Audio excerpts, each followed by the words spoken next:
right, go harpooning. Well, blimey, Cam, you can't always say that either. It's not how the game's played, eh? And an old man can dream, little Barney. An old man can dream. An old man can also have night terrors about his underwater rival too, the malevolent Big Bertha. Oh, come, Crag, do we have to hear another long speech about your... 'Twas a dark and storm-filled eventide when I first opened these here craggy old eyes and saw her, the big, the terrible, the Big Bertha. Ah, yes, Bertha. Pray tell, was this woman fish of marrying age? I would hate to have a rival in winning the affection of an eligible and charming young bachelor like yourself. What did ye say? My ears are full to the brim with wax. Is this ladyfish of marrying age? Well, I suppose she was. And you saw her and thought her befitting the glory of wedded bliss. Yard, well, she's a fish, and I'm trying to kill her. Blast it all, I should have known. He intends to kill the beautiful Bertha with his manliness. What shall I do to catch his eye? Shall I faint on him again? Last week I fainted atop his head, and he asked me if scurvy was the reason. I told him yes, for scurvy of the heart. Everyone can hear you. What? Everyone can hear you when you talk about these weird feelings. No, they can't. Everyone can hear the deep secrets of my bosom. Duh. No, 'twas a deep and terrible tale this man told me. For the 800th time, I am that man. The man shouted, his chin hair trembling. Hairy chin? Really, hairy chin. It's smooth, but whatever. I don't care what you think. Blimey, Casey, it's not worth getting your snow britches all twisted up over. Yard, little Barney, Casey just been having a bad day. You see? Really? Yes, see? It be her 3-year shelf for sorry. Oh. No, I mean, it is, but obviously I don't care. Crikey, it sounds like you do. Well, I don't, so there. Oh dear, you poor man. I'm so terribly sorry to hear that. But perhaps you could cheer yourself up. When I'm blue, I do a touch of needlework beside a dying fire whilst mourning my unclaimed maidenhood. It always puts me in a bright mood. Yarn, and I count my teeth. Watch, I'll do it right now. 1, 2, 3. Used to be a more time-consuming activity. And I look for my parents. Mom! Dad, is that you? Save me. I'm sort of spending me days searching, wandering around with homeless men who may or may not have a heart of gold. Ugh, I do not belong here. I am nonfiction. Gritty nonfiction. Sounds like an oxymoron, but it's not. Yard, I forgot you were shelved incorrectly by Doris. Weren't ya? Yep, because Doris is too vain to wear her readers. I'm gonna sit here until my pages turn yellow, wasting away with you wannabe classics. Yard, words hurt. I'll have you know, I was once called a much more annoying Oliver Twist, which basically means I'm better than him. And recently, my novel was referred to as just like Jane Austen's novel, if Jane Austen had been allergic to self-respect. And everybody loves me dysentery chapter. Do not.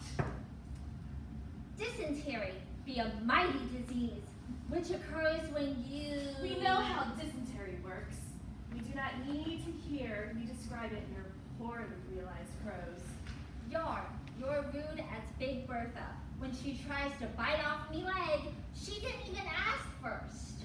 Or like Theodore Todflower, when I threw my used handkerchief upon his face at my sister's wedding. Or when me parents abandoned me. Mom!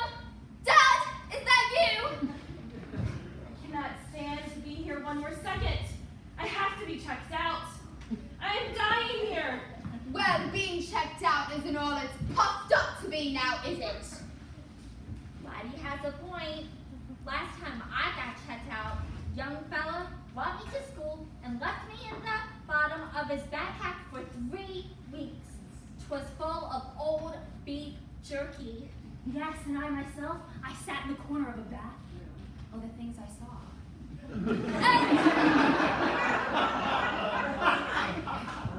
And blimey, there's spark notes! Oh, don't say it! Yarn, spark notes, if I were to ever see it, I would harpoon it. And harpoon it good. As if spark notes could ever capture the truth of my shattered soul. And Theodore Tottenflower, why? That handkerchief had been besnotted on by my family for ages. And spark notes could never know the misery, the abandonment! Mom! Dad! Or the terrible sensation of my most brutal dysentery, which happens when you... Stop forever. Sorry, sometimes it just runs out of me. Oh, shut it! You disgusting hunk of seaweed. Oh, I feel so sorry for you. How sad it must be to be out in the real world, while some of us sit here looking as people use the computers in questionable ways. Oh, last week, a man did a Google image search for cat pants. And he looked at pictures for 3 hours. What was he doing? Why did he need to look at so many pictures of cat pants? Why do I have to ask myself these questions as I sit here misshelved on the wrong shelf? Well, I'm telling you, even if you get checked out, it's nothing no more. Kids just check you out to do paper on you, but they never even crack you. Me spine is kidding me. Yarn or overzealous adults check you out because they make a New Year's resolution to be more well-read, but then they just end up eating Twinkies and watching The Bachelor. Or they check you out because they see your dark, moody color and they think you're a sensuous vampire novel. People nowadays. I have an epic story to tell. I climbed Mount Everest. I froze my butt off. Literally. They almost had to amputate my butt. There are 97 icicles that practically fell on my face. And I wrote a fascinating book about it. What did you do in your life, Mr. Cat Pants? Ooh, ooh, someone's flipping pages. Everybody look lively. Yarn, book opener on the storyboard side. Get your most interesting page read.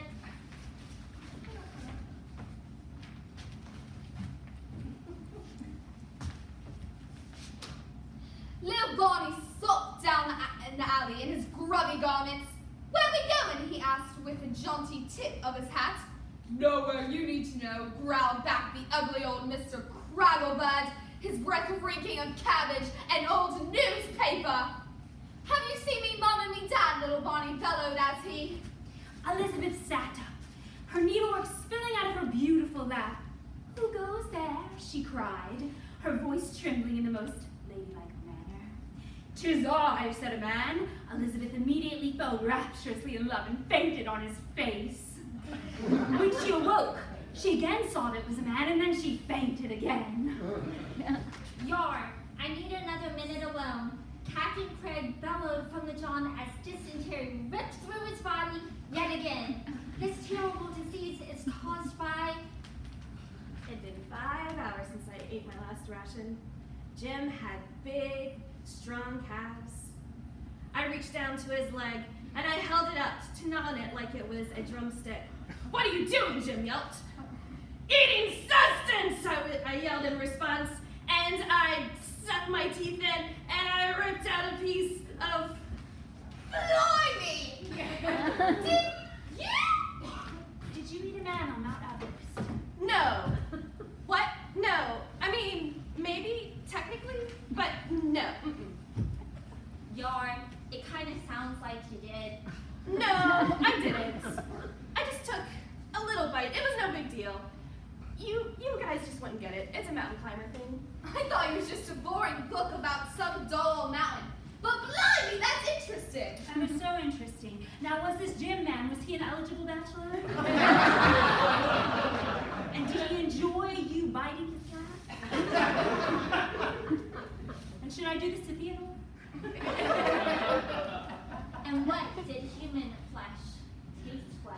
Do you think it helped me with my scurvy? Can't believe you've been stuck on the shelf that long with something like that in your story. Really? You think? Sure, why don't you tell us some more tales? Yar, was there a giant beastly fish on top of the mountain? Did you see any moms and dads as you climbed? Okay, I'll tell my story, but only if you tell me more about Mr. Cragglebird and whether or not he had a heart of gold. His heart was more like rotten eggs. And if you tell me if you ever married. I end up marrying needlepoint and fainting. And if you tell me if you were cleared up that case of dysentery. Course not. I die on the John. Well, being shelved here wasn't the worst place in the world. Okay, I'll finish my story. So I sunk my teeth into his snow pants and I ripped off a piece of his flesh. And that's where I learned, yes, human flesh does taste like chicken.